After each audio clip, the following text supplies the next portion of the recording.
Тайваны засгийн газар эрүүл мэндийн нийгмийн хамгааллын яамны санхүүжилтээр 740 сая төгрөгийн өртөг бүхий гемодиализ эмчилгээний аппарат тоног төхөөрөмжийг суйрлуулан хүлээлгэж өгөх ёслол Ховд аймгийн бүсийн онцлогын эмчилгээний төвд боллоо.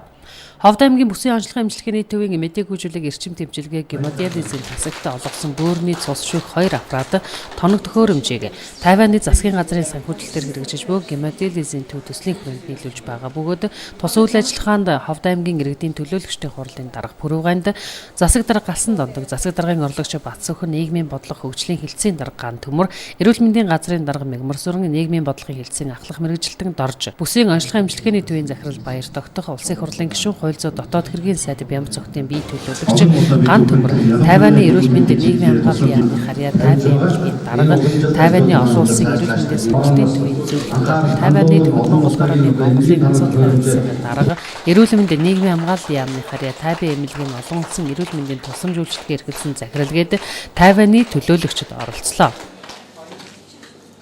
Тэгэхээр энэ аппарат маань одоо манай аймгийн бүсийн эмчилгээ онцлогын төвд 2 ширхэг зам Булган суманд бас олгогдож байгаа. За Зэрэгэлдээ Увс аймагт бас олгогдож байгаа.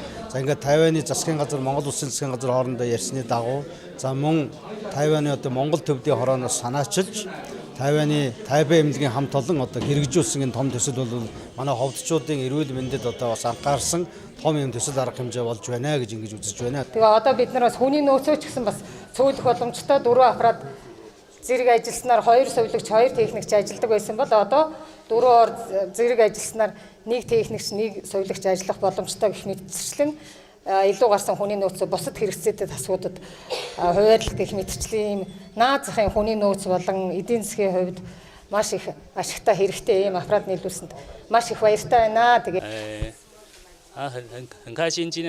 өнөөдөр маш их баяртай байна. Монгол төвдийн хорооны төслийг хэрэгжүүлэх гэж анхнаасаа санаачилсан. Энэ санаачлагыг маань эмнэлгийн дарга өөрөө дэмжиж бас одоо энэ ЖЭ гэж хамтын ажиллагааны хэлтсийн дарга нь дэмжиж юуг төслийг хэрэгжүүлсэн.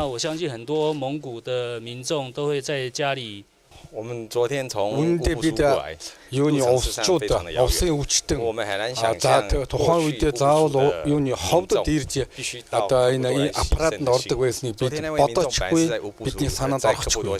2 хоногийн өмнө Увс аймгийн диализын төв ашиглалтанд орлоо. Тэр нээлтэнд нь бид оролцсон. Анхны өвчтөнтэй уулзлаа. Бүр бас сэтгэл нь хөдлөөд нулимсаа туслуулж ирсэн тэр үе мөч бидэнд их гүн сайхан үлдэж байна. Ховд аймгийн бүсийн онцлогын эмчилгээний төвд 2012 оноос хойш өнөөдөр их хүртэл 2 гемодиализийн аппаратыг өндөр ачаалалтай ажилуулдаг байсан бол дахин 2 аппарат нэмэгдүүлснээр бөөрийн архаг дутагдaltaй өвчнүүд Улаанбаатар хот руу зардал гарган явахгүй орон нутгтаа очор хүлээж цаг алдлахгүйгээр эмчлүүлэх бүрэн боломжтой болж байна. За энэ шинэ аппарат нэмэгдснээр одоо ачаал багассан юм л да. Тий.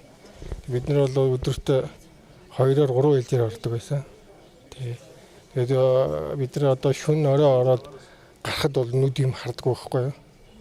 Тий юм өргөчих гэл энэ сохор хүнтэй ялгаагүй л гэдэг юм л да.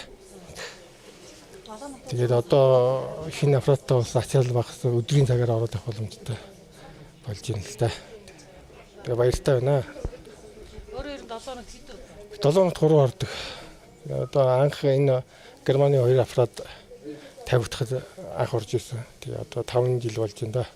Урд нь тус тасагт зөвхөн Ховд аймгаас гадна зэрэгэлдэх Увс Баян үлгийн аймагудаас бөөрийн архаг дутагдaltaй өвчтнүүд ирж эмчлүүлдэг байсан бол Увс аймагт гемодиализийн тасаг нэгдснээр өвчнөр өвчлсөн ард иргэд өөрийн аймагтаа чирэгдэлгүй эмнэлгийн тусламж үйлчилгээ авах нөхцөл бүрдлээ. Манай аймагт нийтдээ 2 аппараттай байсан.